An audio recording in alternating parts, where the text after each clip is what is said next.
नमस्कार, आप सभी का स्वागत है रेडियो द्वारका फटाफट में। अभी हाल ही में all Dwarka resident federation ADRF ने एक द्वारका जनसंवाद का आयोजन किया। यह जनसंवाद प्रियंका बैंक्वेट हॉल सेक्टर 10 में आयोजित किया गया था और इसमें ADRF के साथ साथ द्वारका की काफी संस्थाएं जो कि अलग अलग क्षेत्रों में कार्य कर रही हैं, वो सब साथ थीं। इस जनसंवाद के दौरान लोगों ने अपने अपने जो सवाल थे वो पूछे।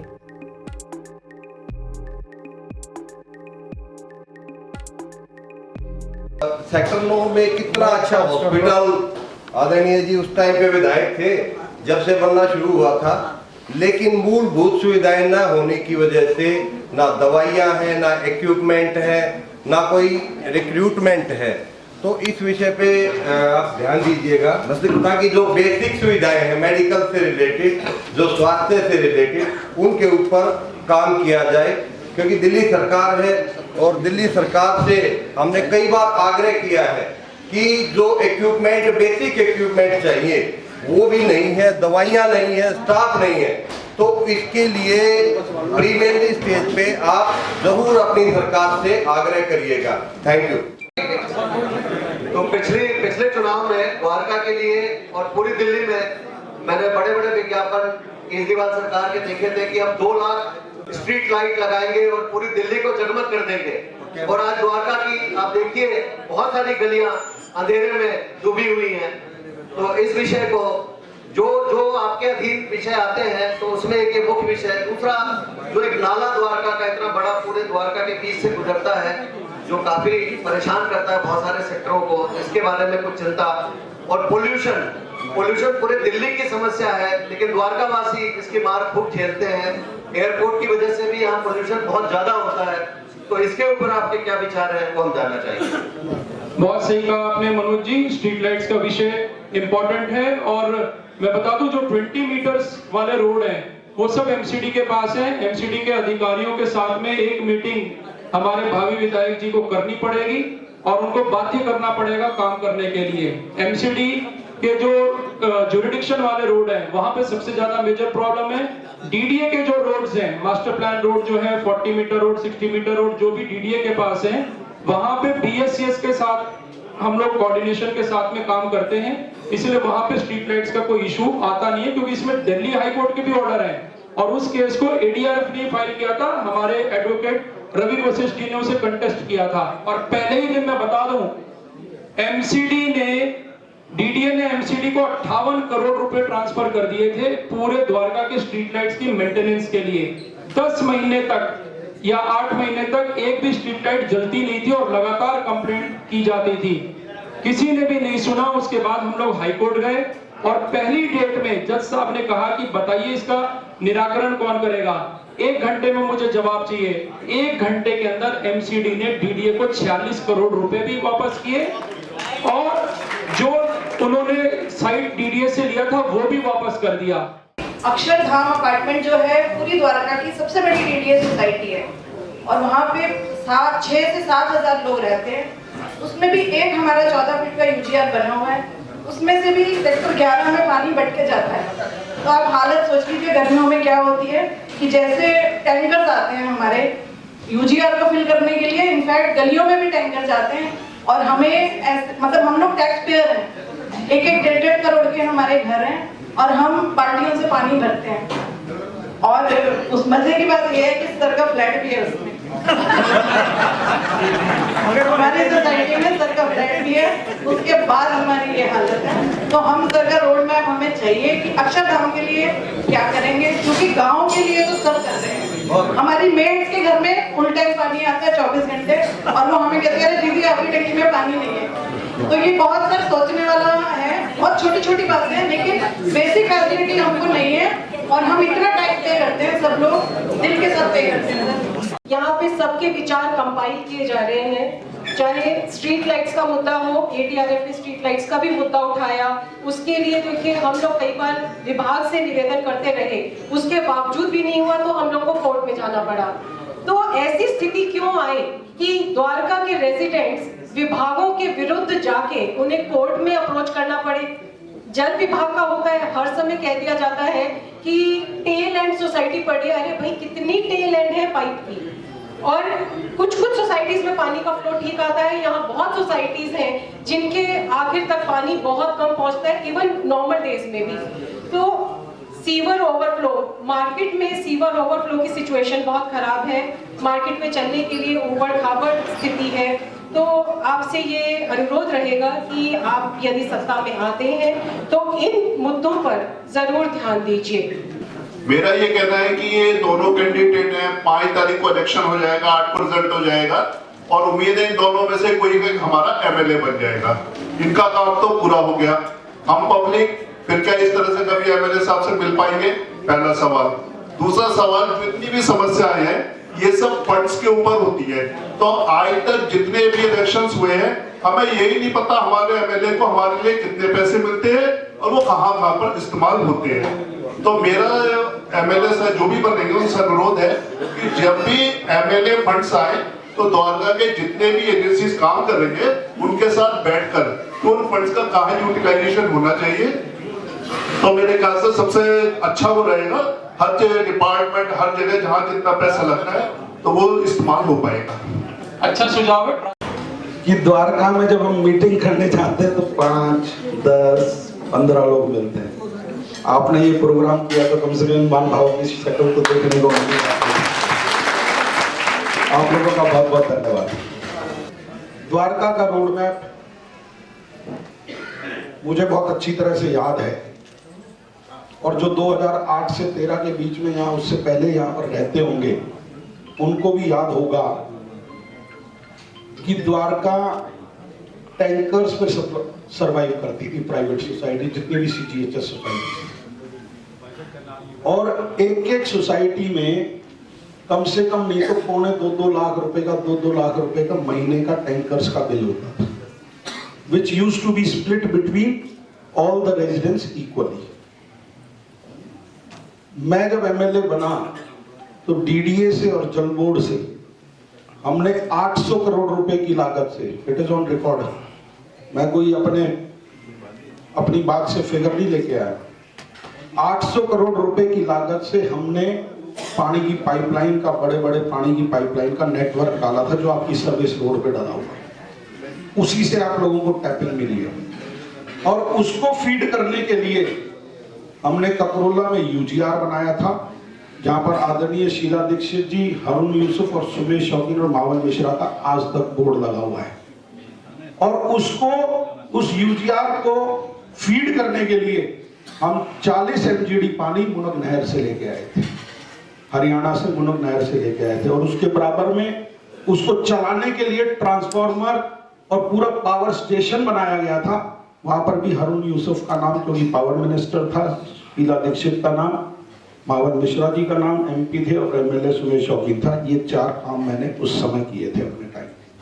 द्वारका को आज जितना भी पानी मिल रहा है, मैं अभी सुन रहा था बहुत सारी सोसाइटीज में टेल एंड हो गया, पानी नहीं आ रहा, पानी की कमी है, ये है वो है।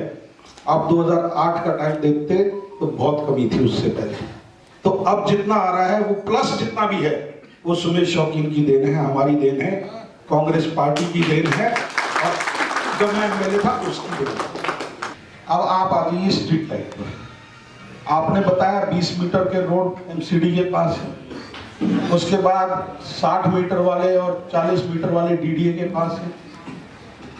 इसके लिए तो हमने इस पर काम किया था और उस समय बहुत सारे जितने भी डार्क एरियाज थे, सोसाइटी के लिए एक बात खड़ी करी थी कि हम इन प्राइवेट सोसाइटीज में वोट मांग लेते हैं, लेकिन हमारा एमएलए लेड फंड उस समय लगता नहीं था। हमने ये कहा था कि भाई हमारे को अलाउ करना चाहिए एमएलए लेड फंड हमारा लगे, ताकि हम उनके कॉमन एरियाज, उनकी जो रोड है common peripheral road, street light, high mask light, आपकी boundary wall, CCTV cameras, boom barriers और जो कॉमन पार्क में जिम, उन सबको करने के लिए हमारे को एमएलए लेड फंड अलाउ करना चाहिए। क्योंकि हम वोट तो मांगने चले जाते हैं, उसके बाद उनके कोई काम कर नहीं पाते, तो अपने आप को भी बहुत ठगा सा महसूस समझते हैं।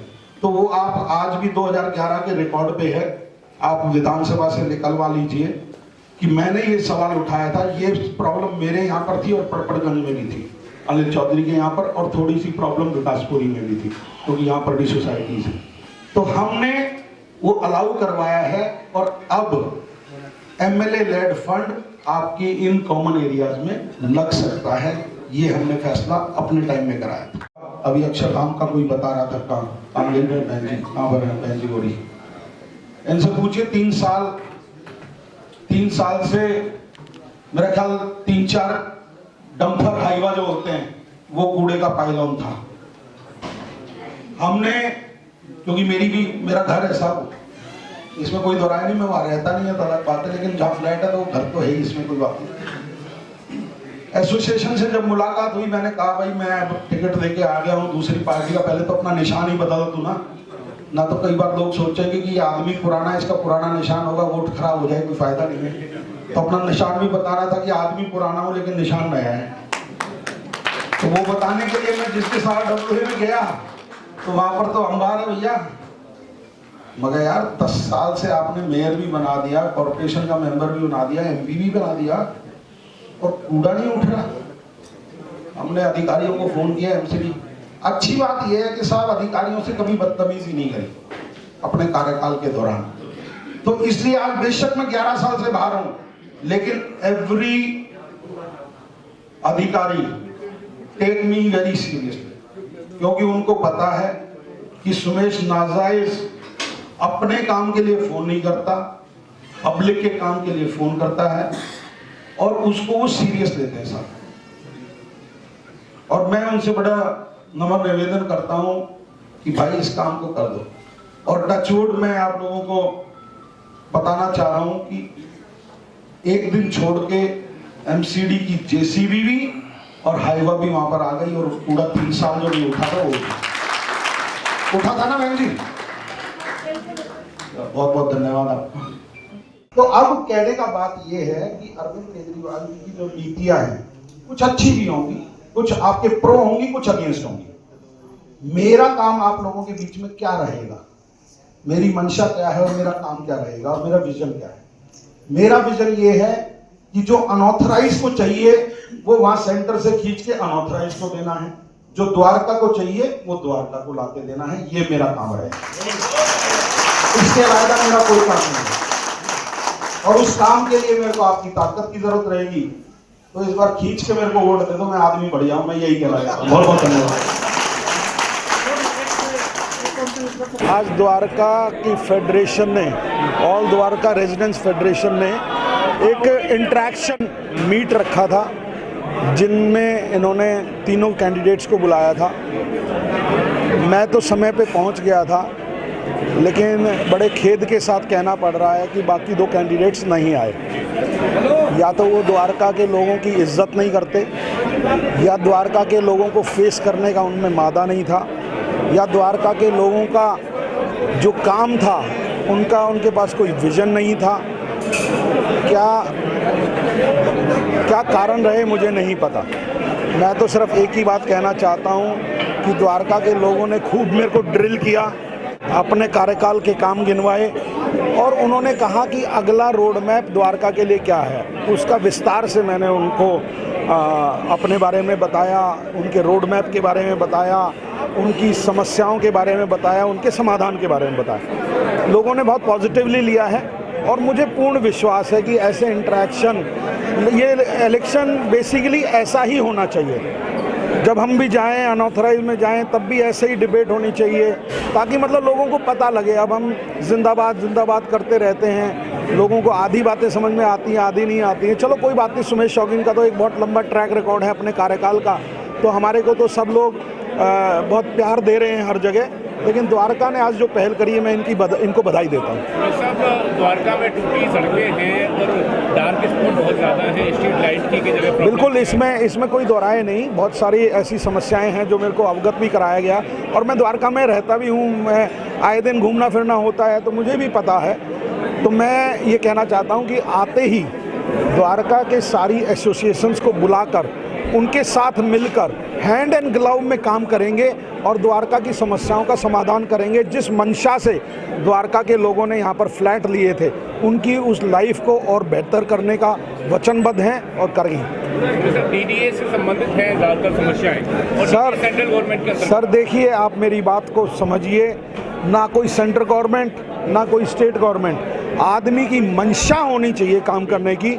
अगर आदमी कोई जी पॉलिटिकली इलेक्टेड आदमी है, उसकी मंशा है, तो सेंट्रल गवर्नमेंट भी काम करती है, स्टेट गवर्नमेंट भी काम करती है, अधिकारी भी काम करते हैं और हमें जिम्मेवारी से काम कराना आता है। देखिए, द्वारका की तमाम जो सामाजिक व धार्मिक संगठन हैं, उन लोगों ने इस बार निर्णय लिया था कि जन संवाद के माध्यम से जो मटियाला क्षेत्र के जो प्रत्याशी हैं, चाहे वो किसी भी पॉलिटिकल पार्टी के हों, भाजपा के हों, आम आदमी पार्टी के हों, उनको बुला के द्वारका का एजेंडा बताया जाए कि द्वारका के लोग क्या चाहते हैं, किस प्रकार से। क्योंकि हम लोगों ने देखा है कि हर बार चुनाव आते हैं, चुनाव के समय तमाम पॉलिटिकल पार्टी और उनके लीडर्स वायदे करते हैं, फिर चले जाते हैं। ऐसे में द्वारका का एजेंडा बहुत पीछे छूट जाता है और द्वारका के लोगों को तमाम तरह की समस्याओं के निदान के लिए उनके चक्कर भी काटने पड़ते हैं और फिर रिलीफ मिलता नहीं है, फिर हाईकोर्ट का दरवाज़ा खटखटाना पड़ता है, तब हम लोग हाईकोर्ट में जाके तमाम तरह की चीज़ों के लिए रिलीफ लेके आते हैं। तो इसीलिए इस बार हम लोगों ने तय किया था कि तमाम पॉलिटिकल लीडर्स को बुला के, प्रत्याशियों को बुला के उनसे द्वारका का रोड मैप पूछेंगे। कल को कोई ये ना कहे कि मैं द्वारका की समस्याओं से अनभिज्ञ हूँ, मुझे यही नहीं पता कि द्वारका में क्या प्रॉब्लम है और उसका सॉल्यूशन क्या है। आज द्वारका के लोगों ने जनसंवाद में समस्याएं भी बताई हैं, समाधान भी बताया है और अपने जो प्रत्याशी थे यहाँ पे आम आदमी पार्टी के सुमेश शौकीन जी, उनके विचार भी सुने और उनसे द्वारका का रोड मैप भी जाना। इसीलिए मुझे लगता है कि इस तरह के जो इंटरैक्टिव प्रोग्राम है, ये चुनाव के दौरान हर असेंबली कॉन्स्टिट्यूंसी में होना चाहिए। आखिरकार आज 26 जनवरी का दिन है, संविधान आज के दिन से लागू हुआ था, तो संविधान में एक शब्द आता है अकाउंटेबिलिटी, जवाबदेही। जवाबदेही नागरिकों की तो तय की जाती है, नेताओं की जवाबदेही कौन तय करेगा। तो आज द्वारका की जनता ने नेताओं की जवाबदेही तय करने के लिए जनसंवाद कार्यक्रम का आयोजन किया था और ये अपने में बहुत सफल रहा है। केवल एक कैंडिडेट पहुंचे, 2 कैंडिडेट नहीं आए, किस तरह से देखिए? हाँ, वो देखिए वजह कोई नहीं, उनको आना था, लगातार बात भी हो रही थी, लेकिन आज के दिन ना ये हम लोग ने बहुत शॉर्ट नोटिस पे इस प्रोग्राम को ऑर्गेनाइज़ किया। कल के दिन हमने दोनों कैंडिडेट्स को लेटर भेजा था। भाजपा के जो कैंडिडेट थे उन्होंने पहले ही असमर्थता जताई थी कि क्योंकि उनका प्रोग्राम बहुत टाइट शेड्यूल है, वो आने में शायद उन्हें समय ना मिले, फिर भी वो कोशिश करेंगे। अब वो असमर्थ रहे, कोई नहीं, हम लोग दोबारा फिर एक कार्यक्रम आयोजित करेंगे। आज एडीआरएफ ने द्वारका में जो मीटिंग रखा, दोनों पार्टियों के प्रत्याशियों को बुलाया, ये मैं समझता हूँ कि बहुत बढ़िया पहल है और हर क्षेत्र में ऐसा होना चाहिए कि आपका क्या एजेंडा है, आप किस तरह से रोड मैप तैयार करेंगे अगर आप विधायक बनते हैं तो। और ये पार्टी से हटकर संस्था के माध्यम से जितने भी अनऑथराइज कॉलोनियाँ हैं या द्वारका है या जहाँ भी तमाम देश में जगह है, सभी को ये विधायकों से जो प्रत्याशी है उनसे पूछना चाहिए। और यहाँ बहुत अच्छा रहा, इसमें मांग भी तरह तरह क्या है, उनका समाधान भी बताए। लेकिन विशेष रूप से द्वारका वासियों के लिए मुझे यही कहना है कि आने वाले परिसीमन में जब दिल्ली का परिसीमन हो तो पूरे कंप्लीट द्वारका के नाम से एक विधानसभा हो, तभी जाकर मैं समझता हूं कि द्वारका को इंसाफ मिलेगा। ये मेरा पर्सनल सुझाव। इसके साथ साथ ये द्वारका वासियों से भी निवेदन है कि इस पर बढ़ चढ़ कर काम करें और आने वाले परिसीमन में द्वारका का नाम का एक विधानसभा बने, जिससे यहाँ का प्रॉब्लम सॉल्व हो जाए और यहीं के लोग जो द्वारका में रहते हैं आपके विधानसभा का प्रतिनिधित्व करें। यही के लोग जो निगम में, जो निगम की सीटें बनेगी उसमें निगम पार्षद के रूप में द्वारका के लोग काम करें। हम लोगों ने सभी को बुलाया, ये एक कॉमन प्लेटफॉर्म था, एक कॉमन मंच था और ज़रूरी उनकी कोई रही होगी प्रॉब्लम और डेफिनेटली जहाँ पर कैंडिडेट जाते हैं तो लोग उनको रोक भी लेते हैं, उनकी अपनी समस्याएं भी बताते हैं, क्योंकि द्वारका में बहुत समय से बहुत सारी समस्याएं से वो जूझ रहे हैं। तो ऐसा लगता है कि जब कोई प्रत्याशी उनके बीच में आता है तो उनको लगता है हम इन्हीं को ही पकड़ के सारी प्रॉब्लम बता दें। उस चक्कर में प्रत्याशी आगे आगे के कार्यक्रम में लेट होते जाते हैं। अदरवाइज़ मुझसे मतलब एज ADRF उन्होंने बोला था कि डेफिनेटली ही try to reach in time, but वो डेफिनेटली लेट हो गए एंड उनको भी इस बात का दुख है। ये भी मैं इस चैनल, आप लोगों के चैनल के माध्यम से कहना चाहूँगी। पर जो ये ADRF ने ये प्लेटफॉर्म दिया, इसमें द्वारका की सभी नामी संस्थाएं जो बहुत काम करती रही हैं, कार्यरत हैं, NGOs हैं, सभी, द्वारका फोरम है, ये साथ में आए, फेडरेशन ऑफ CGHS से भी थे लोग, तो इन सभी जो सहयोगी साथी थे, संस्थाएं थीं, इन्होंने यहाँ पर अपने विचार प्रस्तुत किए कि देखिए जो भी यहाँ पर MLA चुनकर आए, विधायक की जो पोस्ट होती है ये बहुत इम्पॉर्टेंट पोस्ट होती है, और द्वारका जो इतने समय से सफ़र कर रहा है, तो यहाँ पे हम किसी भी राजनीतिक दल का विरोध या प्रतिरोध नहीं करेंगे, लेकिन इतना ज़रूर कहेंगे कि द्वारका की जनता त्रस्त है और इसके लिए जो भी नेता चुनकर आए उन्हें ध्यान देने की बहुत सख्त ज़रूरत है। द्वारका इस समय काम मांगती है।